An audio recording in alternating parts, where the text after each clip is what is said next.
Casey and Sandy Parsons have always been a part of my life. Sandy was in my wedding when I married his brother. I had no reason at all to ever doubt that Erica would be loved and Erica would be cared for and taken care of. I got the call that no parent, especially a mother, wants to receive July 30th of 2013, which was asking me, did I have a child by the name of Erica Parsons? I continued to ask why. I was told that until I answered that question, they could not tell me. So I answered the question yes. They told me that her adopted brother had walked in at 8 o'clock that morning and reported that Erica had not been seen nor heard from since December of 2011. I was living in Louisiana at the time. I came back to North Carolina. I met with the FBI, the SBI, lead investigators,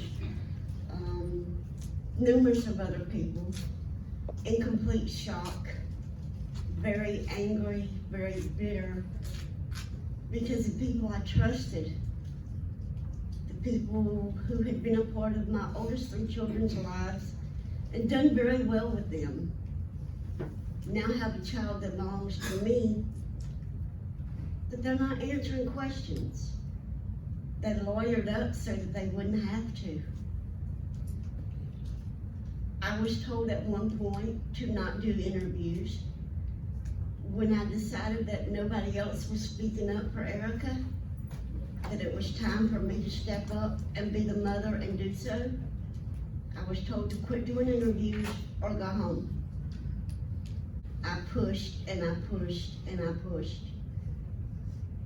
Years later, Erica's remains were found September 27th,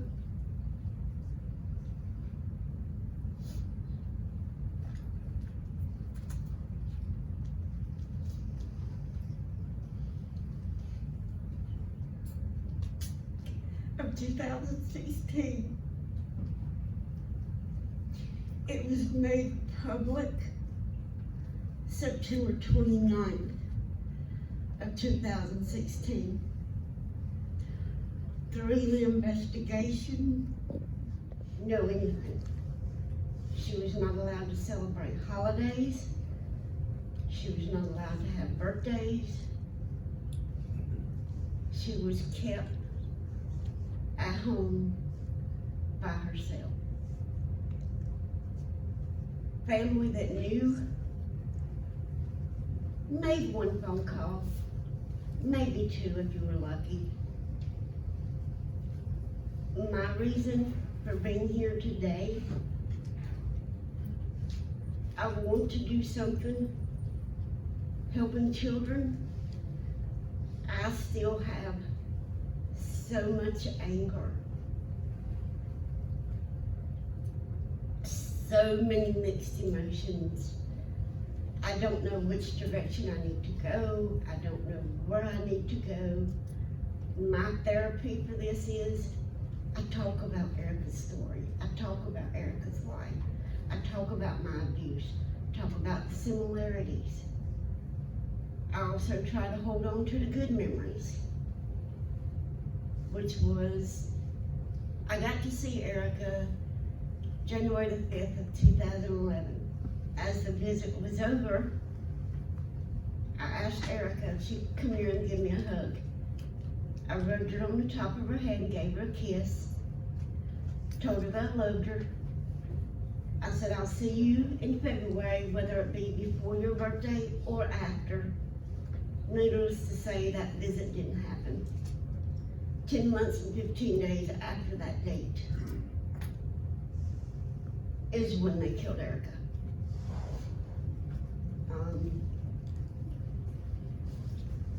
I remember bringing Erica home from the hospital. She was so tiny, even preemie clothes.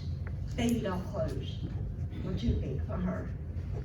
She had a baby doll cradle.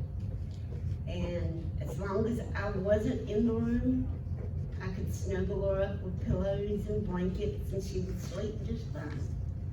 I would go in that room to lay down to go to bed and she would cry and scream and holler. I'd pick her up, snuggle her, put her in the bed with me a few minutes. She'd go right back to sleep. If I would get up and put her in the cradle, I was back up to do it all over again.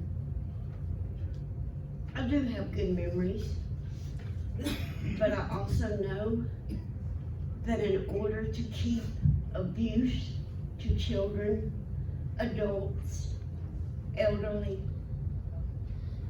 I can't let Erica's name, I can't let Erica's life, and I can't let Erica's story go untold. My hopes are, as long as I continue to do that, if Erica saves one life, if Erica can call somebody to make one phone call, and if that one phone call doesn't work, you call until you get the results that you want. And you don't stop with a phone call. You don't stop with walking in DSS one time. Because as we all know, DSS is a failed system, and it continues to fail daily. As long as Erica's case can save one person, one child, make a difference in somebody else's life, maybe not today, maybe not tomorrow, maybe 10 years from now. To me, Erica did not go in vain. Erica was a very loved child. I did what I felt was best for her at that time, because I was bouncing. I was moved around from home to home, from place to place. When I was in DSS custody, if I was in a home for 2 weeks, I was considered fortunate. And I had 2 brothers growing up behind me that I was raising. Hindsight's 50-50. Would I do it again? Absolutely not. I would risk bouncing every day and every night because I would know she was with me. I have had a lot of negativity. I have had people telling me that I didn't raise Erica, I had no rights to be her voice. But you know what? When her adopted family doesn't step up, when nobody else does, reality is, I'm the birth mother. I did what was best for her. Maybe not for me, but for her. So yeah, I earned that right. Am I glad that I stepped up and decided to do what I had to do to make people mad and get the results that I got? Yes, I am. Because when her remains were found, when she was being searched for, and I was posting on Facebook begging for help, someone got in touch with me and recommended Q. Gave me the resources to reach out to Monica and her crew and her staff. And I am very grateful for everything that Monica has done, that Monica's staff has done, for the invitation to be here. Because being here and hearing other stories, I'm hoping gives me the direction that I need to go. Because no matter how many times I tell it, that's my therapy, is to tell Erica's story and to keep her name and her face as out in the open as possible. I think that everybody needs to know and everybody needs to be aware.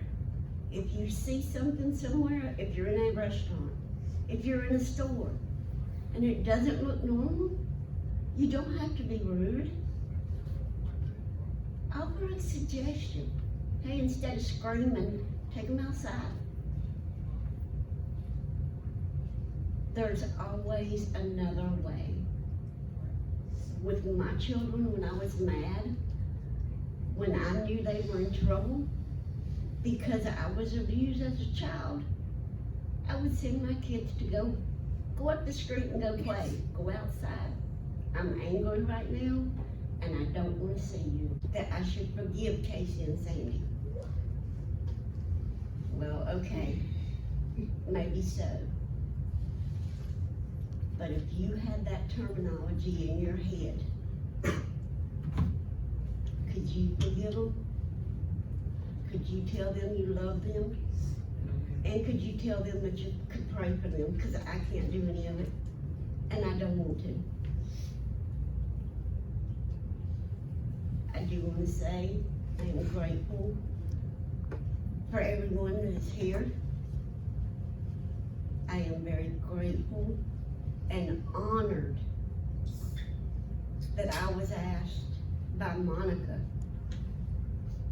to be a guest speaker in hopes that I can find the direction that I need to go. And I will. I may have to go home and review things, but I will find what I need to do, and I will be successful at it.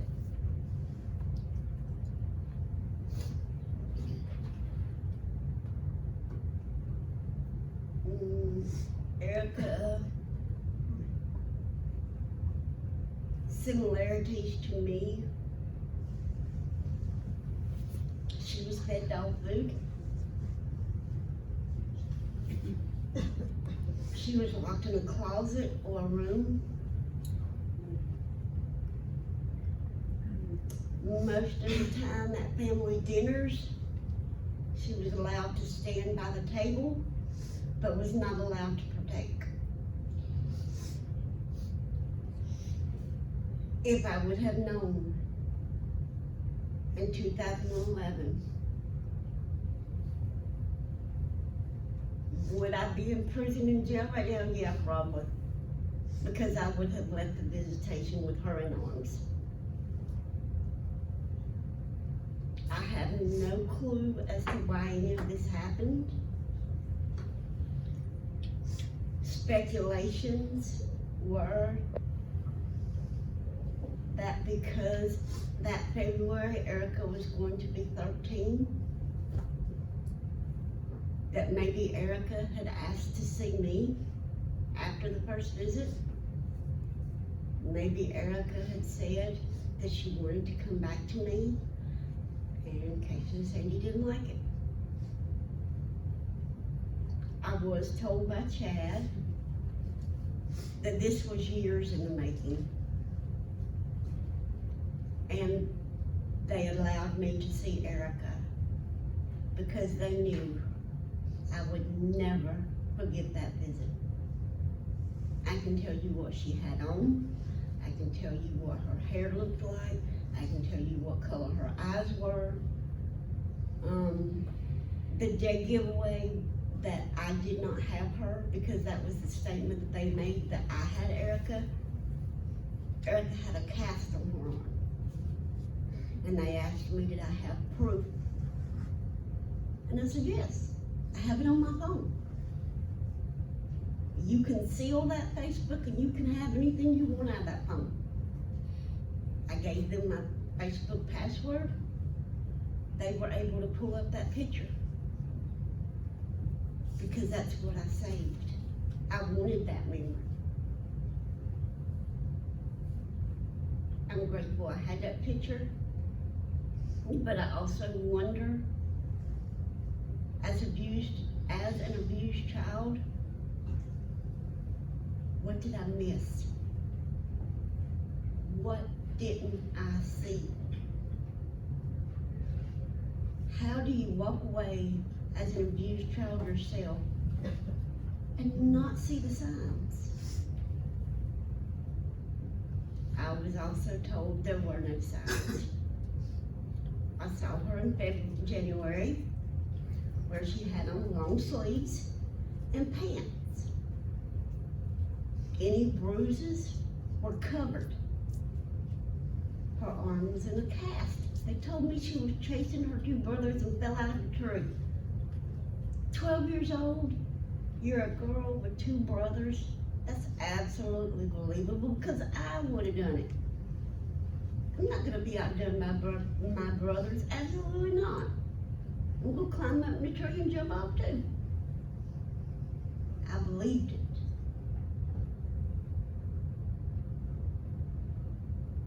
I am so grateful for everybody that had a part in this case. Unlike so many people, and my heart goes out to you, I have a hard time reading these stories. I cannot. I know how your heart feels to not know. But not knowing is the ultimate. Because you go to sleep and you wake up, and that's all you want is answers. That's all you want, is to know. And there are people day in and day out that don't get answers. I was blessed in that way. Rowan County stepped up to the bat when her remains were found. The cemetery dedicated her plot. Somebody donated a remainder of amount of money to have an angel bench done in her honor. The lead investigator at the very end of this closed the entire town for her funeral procession.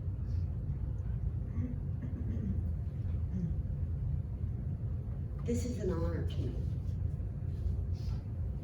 This is a huge honor. And I'm very grateful for everyone here. If anyone has questions or comments, I will do my very best to answer what I know. And what I don't know, I will work even harder to try to find you the answers.